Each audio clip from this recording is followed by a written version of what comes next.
छोटे पेलोड्स लेकर जाएंगे। इससे स्पेस लॉन्चिंग की कीमत बहुत कम होने का अनुमान है।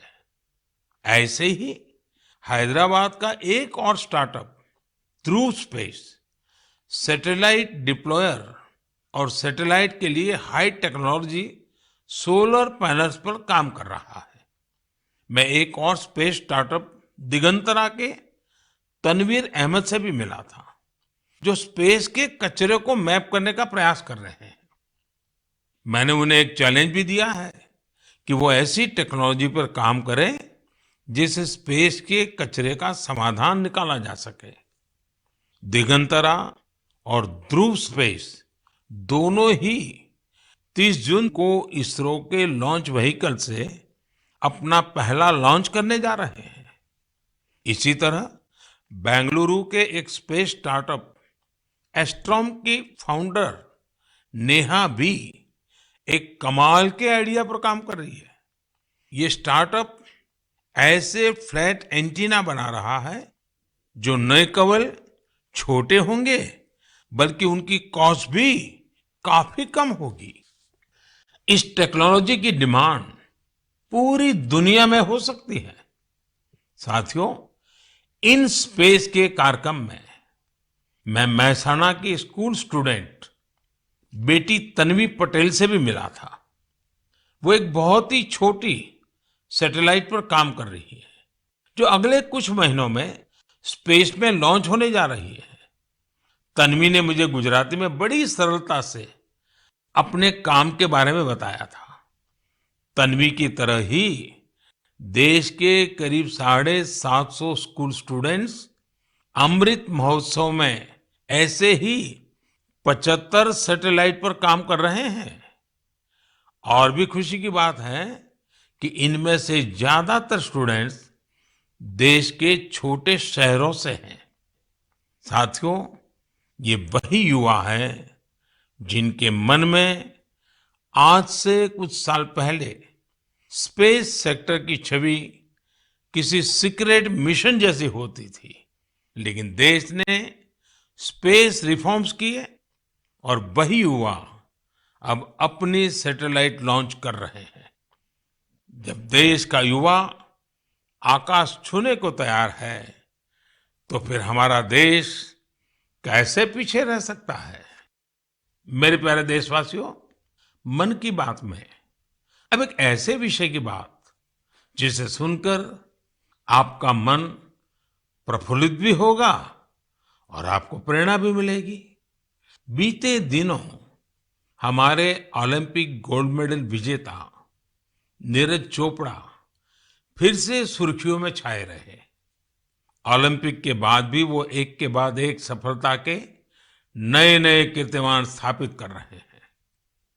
फिनलैंड में नीरज ने पावो नुर्मी गेम्स में सिल्वर जीता। यही नहीं, उन्होंने अपने ही जेवलिन थ्रो के रिकॉर्ड को भी तोड़ दिया। क्वार्टोन गेम्स में नीरज ने एक बार फिर गोल्ड जीतकर देश का गौरव बढ़ाया। ये गोल्ड उन्होंने ऐसे हालातों में जीता जब वहां का मौसम भी बहुत खराब था। यही हौसला आज के युवा की पहचान है। स्टार्टअप से लेकर स्पोर्ट्स वर्ल्ड तक भारत के युवा नए नए रिकॉर्ड बना रहे हैं। अभी हाल में ही आयोजित हुए खेलो इंडिया यूथ गेम्स में भी हमारे खिलाड़ियों ने कई रिकॉर्ड बनाए। आपको जानकर अच्छा लगेगा कि इन खेलों में कुल 12 रिकॉर्ड टूटे हैं। इतना ही नहीं, 11 रिकॉर्ड्स महिला खिलाड़ियों के नाम दर्ज हुए हैं। मणिपुर की एम मार्टिना देवी ने वेट लिफ्टिंग में 8 रिकॉर्ड्स बनाए हैं। इसी तरह संजना, सोनाक्षी और भावना ने भी अलग अलग रिकॉर्ड्स बनाए हैं। अपनी मेहनत से इन खिलाड़ियों ने बता दिया है कि आने वाले समय में अंतर्राष्ट्रीय खेलों में भारत की साख कितनी बढ़ने वाली है। मैं इन सभी खिलाड़ियों को बधाई भी देता हूं और भविष्य के लिए शुभकामनाएं भी देता हूं। साथियों, खेलो इंडिया यूथ गेम्स की एक और खास बात रही है। इस बार भी कई ऐसी प्रतिभाएं उभर कर सामने आई हैं जो बहुत साधारण परिवारों से हैं। इन खिलाड़ियों ने अपने जीवन में काफी संघर्ष किया और सफलता के इस मुकाम तक पहुंचे हैं। इनकी सफलता में इनके परिवार और माता-पिता की भी बड़ी भूमिका है। 70 किलोमीटर साइकिलिंग में गोल्ड जीतने वाले श्रीनगर के आदिल अल्ताफ के पिता टेलरिंग का काम करते हैं, लेकिन उन्होंने अपने बेटे के सपनों को पूरा करने के लिए कोई कोर कसर नहीं छोड़ी। आज आदिल ने अपने पिता और पूरे जम्मू कश्मीर का सिर गर्व से ऊंचा किया है। वेट लिफ्टिंग में गोल्ड जीतने वाले चेन्नई के एल धनुष के पिता भी एक साधारण कारपेंटर है। सांगली की बेटी काजोल सरगार, उनके पिता चाय बेचने का काम करते हैं। काजोल अपने पिता के काम में हाथ भी बटाती थी और वेट लिफ्टिंग की प्रैक्टिस भी करती थी। उनकी और उनके परिवार की मेहनत रंग लाई और काजोल ने वेट लिफ्टिंग में खूब वाहवाही बटोरी है। ठीक इसी प्रकार का करिश्मा रोहतक की तनु ने भी किया है। तनु के पिता राजवीर सिंह रोहतक में एक स्कूल के बस ड्राइवर है। तनु ने कुश्ती में स्वर्ण पदक जीतकर अपना और अपने परिवार का, अपने पापा का सपना सच करके दिखाया है। साथियों, खेल जगत में अब भारतीय खिलाड़ियों का दबदबा तो बढ़ ही रहा है, साथ ही भारतीय खेलों की भी नई पहचान बन रही है। जैसे कि इस बार खेलो इंडिया यूथ गेम्स में ओलंपिक में शामिल होने वाली स्पर्धाओं के अलावा 5 स्वदेशी खेल भी शामिल हुए थे। ये 5 खेल है गतका, थांग ता, योगासन, कलरियापट्टू और मलखम। साथियों, भारत में एक ऐसे खेल का अंतर्राष्ट्रीय टूर्नामेंट होने जा रहा है जिस खेल का जन्म सदियों पहले हमारे ही देश में हुआ था, भारत में हुआ था। ये आयोजन है 28 जुलाई से शुरू हो रहे शतरंज ओलंपियाड का। इस बार शतरंज ओलंपियाड में 180 से भी ज्यादा देश हिस्सा ले रहे हैं। खेल और फिटनेस की हमारी आज की चर्चा एक और नाम के बिना पूरी नहीं हो सकती। ये नाम है तेलंगाना की माउंटेनियर पूर्णा मालावत का। पूर्णा ने 7 समिट्स चैलेंज को पूरा कर कामयाबी का एक और परचम लहराया है। 7 समिट्स चैलेंज यानी दुनिया की 7 सबसे कठिन और ऊंची पहाड़ियों पर चढ़ने की चुनौती। पूर्णा ने अपने बुलंद हौसलों के साथ नॉर्थ अमेरिका की सबसे ऊंची चोटी माउंट देनाली की चढ़ाई पूरी कर देश को गौरवान्वित किया है।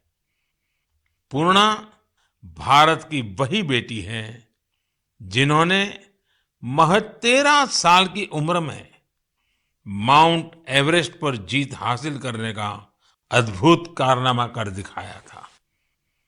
साथियों, जब बात खेलों की हो रही है तो मैं आज भारत की सर्वाधिक प्रतिभाशाली क्रिकेटरों में उनमें से एक मिताली राज की भी चर्चा करना चाहूंगा। उन्होंने इसी महीने क्रिकेट से संन्यास की घोषणा की है, जिसने कई खेल प्रेमियों को भावुक कर दिया है। मिताली महज एक साधारण खिलाड़ी नहीं रही है, बल्कि अनेक खिलाड़ियों के लिए प्रेरणा स्रोत भी रही है। मैं मिताली को उनके भविष्य के लिए ढेर सारी शुभकामनाएं देता हूं। मेरे प्यारे देशवासियों, हम मन की बात में वेस्ट टू वेल्थ से जुड़े सफल प्रयासों की चर्चा करते रहे हैं। ऐसा ही एक उदाहरण है मिजोरम की राजधानी आइजवाल का। आइजवाल में एक खूबसूरत नदी है चिटे लुई, जो बरसों की उपेक्षा के चलते गंदगी और कचरे के ढेर में बदल गई। पिछले कुछ वर्षों में इस नदी को बचाने के लिए प्रयास शुरू हुए हैं। इसके लिए स्थानीय एजेंसियां, स्वयंसेवी संस्थाएं और स्थानीय लोग मिलकर save Chite Louis action plan भी चला रहे हैं। नदी की सफाई के इस अभियान ने वेस्ट से वेल्थ क्रिएशन का अवसर भी बना दिया है। दरअसल इस नदी में और इसके किनारों पर बहुत बड़ी मात्रा में प्लास्टिक और पॉलीथीन का कचरा भरा हुआ था। नदी को बचाने के लिए काम कर रही संस्था ने इसी पॉलीथीन से सड़क बनाने का फैसला लिया। यानी जो कचरा नदी से निकला, उससे मिजोरम के एक गांव में राज्य की पहली प्लास्टिक रोड बनाई गई। यानी स्वच्छता भी और विकास भी। साथियों, ऐसा ही एक प्रयास पुडुचेरी के युवाओं ने भी अपनी स्वयंसेवी संस्थाओं के जरिए शुरू किया है। पुडुचेरी समंदर के किनारे बसा है। वहां के बीचेज और समुद्री खूबसूरती देखने बड़ी संख्या में लोग आते हैं। लेकिन पुडुचेरी के समंदर तट पर भी प्लास्टिक से होने वाली गंदगी बढ़ रही थी। इसलिए अपने समंदर बीचेस और इकोलॉजी को बचाने के लिए यहाँ लोगों ने रिसाइकलिंग फॉर लाइफ अभियान शुरू किया है। आज पुडुचेरी के कराईकल में हजारों किलो कचरा हर दिन कलेक्ट किया जाता है और उसे सेग्रीगेट किया जाता है। इसमें जो ऑर्गेनिक कचरा होता है, उससे खाद बनाई जाती है।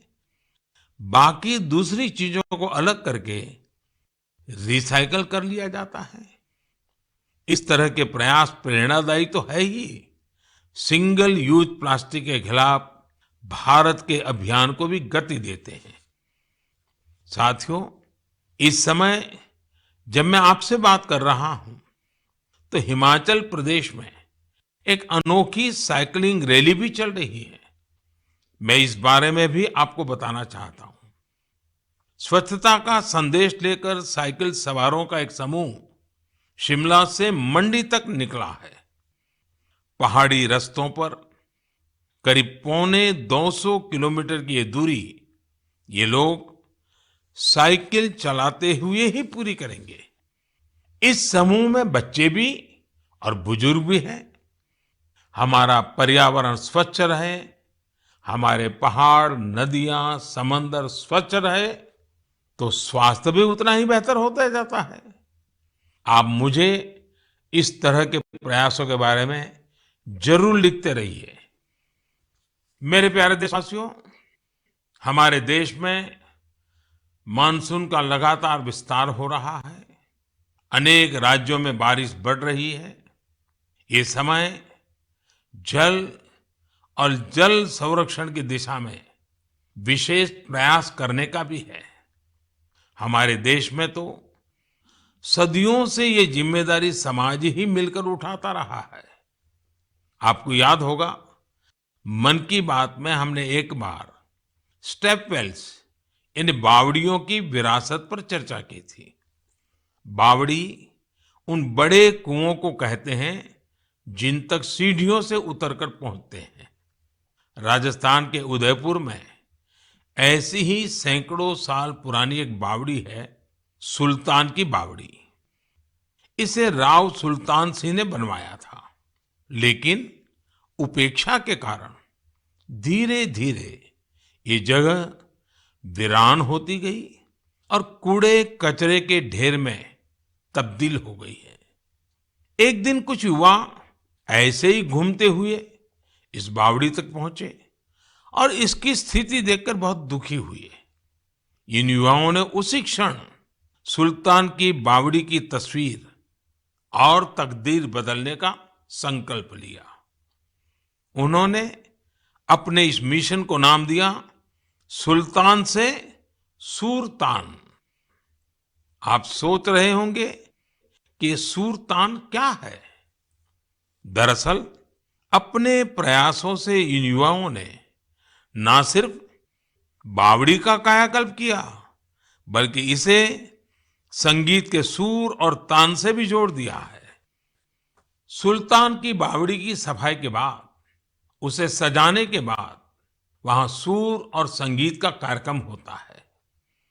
इस बदलाव की इतनी चर्चा है कि विदेश से भी कई लोग इसे देखने आने लगे हैं।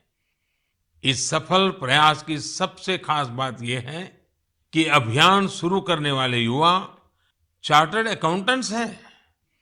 संयोग से अब से कुछ दिन बाद 1 जुलाई को चार्टर्ड अकाउंटेंट डे है। मैं देश के सभी सीएस को अग्रिम बधाई देता हूं। हम अपने जल स्रोतों को संगीत और अन्य सामाजिक कार्यक्रमों से जोड़कर उनके प्रति इसी तरह जागरूकता का भाव पैदा कर सकते हैं। जल संरक्षण तो वास्तव में जीवन संरक्षण है। आपने देखा होगा आजकल कितने ही नदी महोत्सव होने लगे हैं। आपके शहरों में भी इस तरह के जो भी जल स्रोत हैं, वहां कुछ न कुछ आयोजन अवश्य करें। मेरे प्यारे देशवासियों, हमारे उपनिषदों का एक जीवन मंत्र है चरैवेति चरैवेति चरैवेति। आपने भी इस मंत्र को जरूर सुना होगा। इसका अर्थ है चलते रहो, चलते रहो। ये मंत्र हमारे देश में इतना लोकप्रिय इसलिए है क्योंकि सतत चलते रहना, गतिशील बने रहना, ये हमारे स्वभाव का हिस्सा है। एक राष्ट्र के रूप में हम हजारों सालों की विकास यात्रा करते हुए यहां तक पहुंचे हैं। तो पीएम मोदी की मन की बात आपने सुनी। सिंगल यूज प्लास्टिक बैन योजना से वातावरण दूषित होता है, ये बात पीएम मोदी ने अपने मन की बात कार्यक्रम में कही। पीएम मोदी के मन की बात कार्यक्रम आज अभी हो रहा था। आपको बता दें कि इस दौरान क्वार्टून गेम्स में नीरज चोपड़ा ने एक बार फिर से जीत हासिल की है। सिंगल यूज प्लास्टिक बैन योजना से वातावरण में होगा सुधार, बड़ी जानकारी आप तक पहुंचा रहे हैं। अभी आपने सुना पीएम नरेंद्र मोदी की मन की बात।